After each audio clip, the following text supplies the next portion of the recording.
La tension superficielle est due à l'attraction entre les molécules d'une même substance.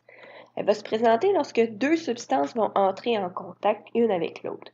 Et on va retrouver cette tension superficielle à la jonction des deux substances. L'eau est un bon exemple.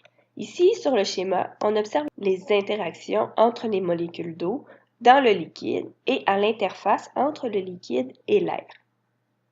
On voit que les interactions sont différentes. Donc, les molécules d'eau à l'intérieur de l'eau vont avoir des interactions tout le tour de la molécule, puis à la surface, donc on voit qu'il y a une espèce de pellicule qui se forme. Entre l'air et l'eau, les interactions ne se font pas à 360 degrés.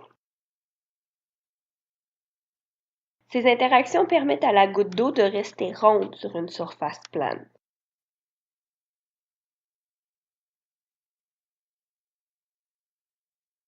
Les interactions permettent également de remplir à ras-bord et encore un peu plus un contenant d'eau.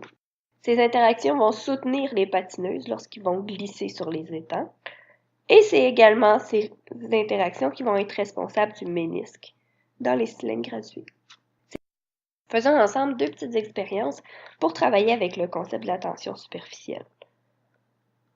Premièrement, saupoudrons un peu de clou de girofle sur la surface de l'eau. La fine poudre va être supportée par les interactions de surface. Même si je plante mon doigt dedans, il n'y a pas de modification, la poudre reste en surface.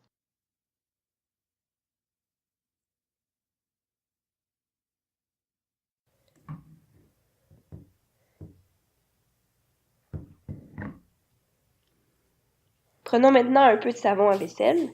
Lorsque je plonge une goutte de savon à vaisselle à la surface de l'eau, on voit les petites particules de girofle s'éloigner du point où j'ai entré le savon. On vient de briser la tension superficielle. On peut faire une autre expérience de cette manière. Donc, j'ai du lait et je fais tomber des gouttes de colorant alimentaire. Le colorant reste en place, soutenu encore une fois par les interactions de surface. Avec le savon, je peux créer un mélange artistique des couleurs en brisant la tension superficielle.